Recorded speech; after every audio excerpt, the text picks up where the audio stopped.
I am water. To humans, I am simply just there.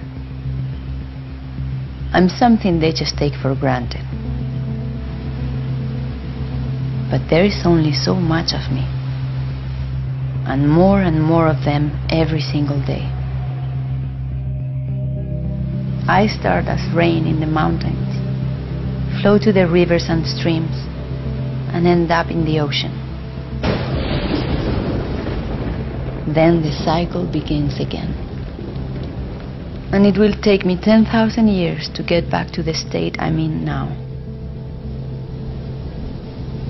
But to humans, I'm just water, just there. Where will humans find me when there are billions more of them around? Where will they find themselves? Will they wage wars over me, like they do over everything else?